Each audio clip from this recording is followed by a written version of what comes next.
اب میں پوستیوں کا بھی تذکرہ کچھ تھوڑا سا، اگر آپ لوگ اجازت دیں، تھوڑا سا تبصرہ پوستیوں کے بارے میں بھی ہو جائے. کیا خیال ہے؟ جو ان کے اپوزٹ چل رہے ہیں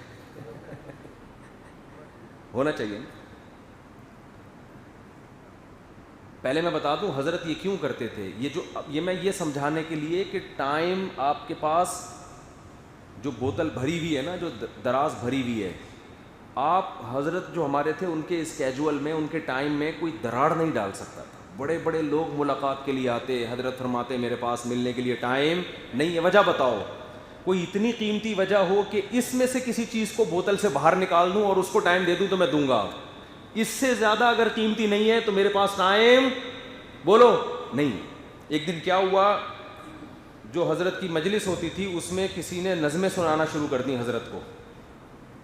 نظم بڑی اچھی، توحید پر نظمیں، جہاد پر نظمیں. حضرت کو بڑا شوق تھا، بڑی اچھی آواز میں.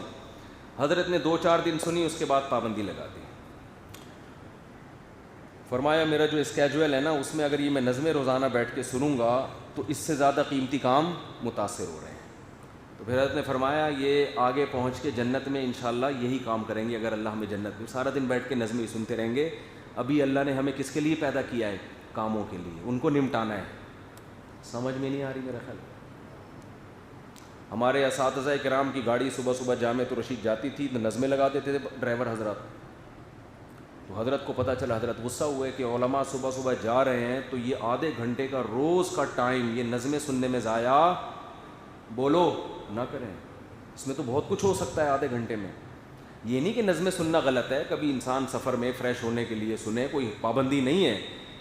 لیکن روز ہی پابندی کے ساتھ یہ کام کرنے کا مطلب ٹائم کیا ہو رہا ہے؟ آپ کی زندگی سے روز آنا 1 گھنٹہ آدھا گھنٹہ اس میں لگ رہا ہے. تو وہ اس سے زیادہ قیمتی کام میں لگاؤ بھائی. نظمیں سنتے رہنا آگے جا کے. وہ نظموں پہ کہہ رہے ہیں اور یہاں گانے سنے جا رہے ہیں. 2-2 گھنٹے لوگ ہینڈ فری لگا کے کیا کر رہے ہیں؟ تو یہ تو گناہ میں، چلو آدمی مباح کام کر لینا، گناہ میں تو وقت ضائع نہ کرے. یہ تو حسرت کا سبب ہے قیامت کے دن. تبھی میں حیران ہوتا ہوں لوگ کیسے دیکھتے تھے گھنٹوں گھنٹوں کی فلمیں بیٹھ کے، کیسے ڈرامے دیکھتے ہیں. مجھے ارطغرل ڈرامے کے لوگوں نے بڑے فضائل سنائے اور کوئی بے حیائی نہیں ہے اور یہ نہیں، اور اتنا ہسٹری. میں نے اس نیت سے تھوڑا سا دیکھا گھر والوں کے ساتھ کہ ہسٹری کے بارے میں مجھے ڈرامے کے ذریعے پتہ چل جائے. شروع میں تھوڑا سا دیکھا، میں نے کہا بھائی ہمارے پاس اتنا ٹائم، ہسٹری کتابوں سے پڑھو زیادہ اچھا ہے. کتابوں میں اوتھینٹک بھی ہوتی ہے. میں تو وہ ڈرامہ جو دیکھ رہے ہیں ان کو اس لیے منع نہیں کرتا کہ ان کو یہاں کا بول دیا پھر یہ فلمیں دیکھیں گے جا کے. کسی کو چرس پی رہا ہے نا، آپ کو پتہ ہے کہ اس کو چرس چھڑوائی تو یہ ہیروئن پہ آئے گا. اس کو آدمی کیا کہتا ہے؟ تو پیتا رہے، کم سے کم ہیروئن تو نہیں پی رہا نا. یہ تو حالات جس کو پتہ ہو وہ کہے گا ابا خوش ہے میرا بیٹا چرس پیتا ہے. بولیں گے کیسا ابا ہے؟ ابا کہے گا بھائی یہ شراب پیتا تھا، شراب چھوڑ کے کس پہ آ گیا ہے؟ چرس پہ. تو ایسا ابا خوش ہوگا کہ نہیں ہوگا؟ ایک عام آدمی حیران ہوگا یار چرس پہ کیوں خوش ہو رہا ہے. تو قوم کے حالات ایسے ہی چل رہے ہیں کہ ان کو اگر یہ ارطغرل نہیں دیکھیں گے تو یہ انڈیا کی فلمیں اور ڈرامے اور بیہودگی دیکھیں گے تو اس لیے. ورنہ لیکن ہم تو جب ارطغرل دیکھنے کے لیے بھی بیٹھے، ہم نے کہا بھائی بڑا جس کے پاس فالتو ٹائم ہو نا، سارا دن فارغ ہو، وہ یہ کام کرے. ہمارے پاس اتنا ٹائم، اس سے بہتر ہے پودے لگا لے آدمی. ہم نے تو کیاری بنائی ہے، وہ اس میں پودے ہی نہیں لگ رہے اب تک. وہ ایک پھر میں نے فون کر کے پودا منگوایا رات کی رانی کا کہ یار اسٹوڈیو میں خوشبو آیا کرے گی، وہ لگا دو. وہ تھیلی لے آیا، رکھا. اب اس کو لگائیں کس وقت؟ وہ رکھے مارکیٹ سے پتہ نہیں کون شارٹ ہی ہو گیا، کون اٹھا کے لے گیا اس کو. پھر میں نے ایک دن میں نے کہا یار اب جا کے لگاتا ہوں. اب پودا لگانے کے لیے ٹائم تو ہے مگر پودا یہ پاکستان میں آپ کو یہ بھی سہولت ہے، کوئی بھی کسی بھی ٹائم پہ کوئی چیز مارکیٹ سے شارٹ کر. پودے نہیں چھوڑتے یار لوگ. چور پودا لے گیا، ایک طرف اتنا ویژنری ہے کہ پودا لگائے گا اور ایک طرف چوری کر رہا ہے یا بیچنے کے لیے لے گیا ہوگا.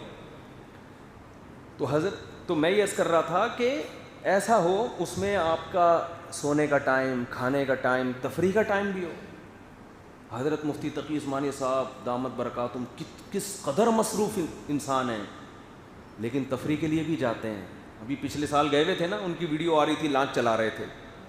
تو لوگ ان کو دیکھ کے کہتے ہیں ان کے پاس فالتو ٹائم بہت ہے. نا نا نا میرے بھائی، یہ بھی وہی 5,000 کا نوٹ ہے، کیونکہ زندگی میں یہ نہیں ہوگا. انسان جائے گا اسٹریس میں، پاگل ہو جائے گا. تو آپ نے کرنے سارے کام ہیں، ترتیب سے کرنے ہیں. دیکھ کے کرنے، یہ کرنے کا ہے بھی کہ نہیں ہے؟ تو پتہ نہیں لوگ کیسے دیکھ رہے ہوتے ہیں، ویڈیو گیم کیسے کھیل رہے ہوتے ہیں یار، حیرت ہو رہی ہے۔ ہم تو اللہ سے دعا کرتے ہیں اللہ جتنی زندگی ملی ہے نا اس کو کسی طرح روک لے، گزرے نہیں۔ یہ بہت سے کرنے کے کام ہیں جو ہمیں کرنے کا ٹائم نہیں مل رہا، اور جب میں لوگوں کو دیکھتا ہوں پب جی کھیل رہے ہیں، ابے تو تو عجیب آدمی ہے یار، ہم تو بچا رہے ہیں کہ کچھ ملے ٹائم ہمیں، اور یہ کیا کر رہا ہے؟ باقاعدہ ملے ہوئے، یعنی ایسے جیسے 5-5 ہزار کے نوٹ کی گڈیاں نکال کے پھینک رہا ہوں، وہ دراز سے 5 ہزار کے نوٹ کی گڈیاں نکال کے ضائع کر رہا ہے اتنا۔ شاعر نے کہا الوقت انفس ما عنیت بحفظه واراہ اسهل ما علیک یضیع۔ شاعر کہتا ہے دنیا میں سب سے قیمتی چیز جس کو تجھے چاہیے کہ محفوظ رکھے وہ 5 ہزار کا نوٹ نہیں ہے، وہ ٹائم ہے۔ سب چیزیں مل جاتی ہیں، وقت نہیں ملتا۔ اور کہتے ہیں اس سب سے قیمتی چیز کے بارے میں تجھے دیکھتا ہوں کہ تو اس کو سب سے سستا سمجھ رہا ہے۔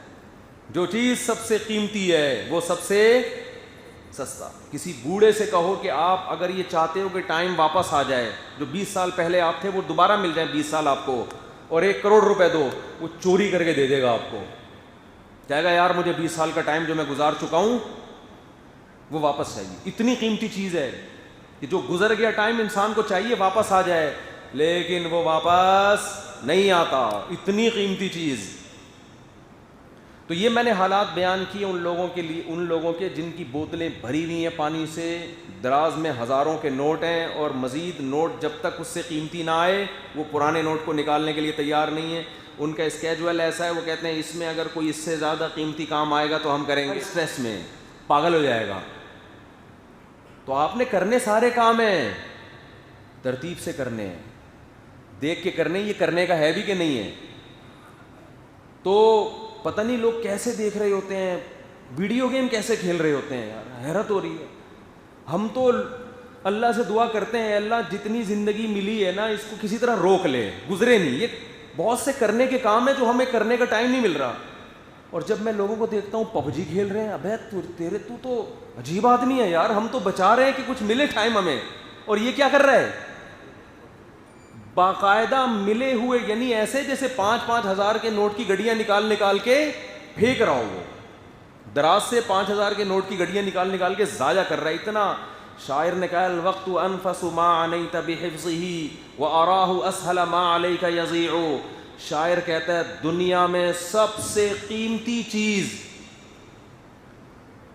جس کو تجھے چاہیے کہ محفوظ رکھے وہ 5 ہزار کا نوٹ نہیں ہے، وہ ٹائم ہے۔ سب چیزیں مل جاتی ہیں، وقت نہیں ملتا۔ اور کہتے ہیں اس سب سے قیمتی چیز کے بارے میں تجھے دیکھتا ہوں کہ تو اس کو سب سے سستا سمجھ رہا ہے۔ جو چیز سب سے قیمتی ہے وہ سب سے سستا۔ کسی بوڑھے سے کہو کہ آپ اگر یہ چاہتے ہو کہ ٹائم واپس آ جائے، جو 20 سال پہلے آپ تھے وہ دوبارہ مل جائیں 20 سال آپ کو، اور 1 کروڑ روپے دو، وہ چوری کر کے دے دے گا آپ کو۔ کہے گا یار مجھے 20 سال کا ٹائم جو میں گزار چکا ہوں وہ واپس چاہیے۔ اتنی قیمتی چیز ہے کہ جو گزر گیا ٹائم انسان کو چاہیے واپس آ جائے، لیکن وہ واپس نہیں آتا، اتنی قیمتی چیز۔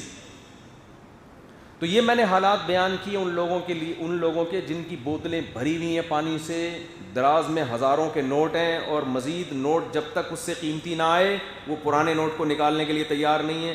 ان کا اسکیجول ایسا ہے، وہ کہتے ہیں اس میں اگر کوئی اس سے زیادہ قیمتی کام آئے گا تو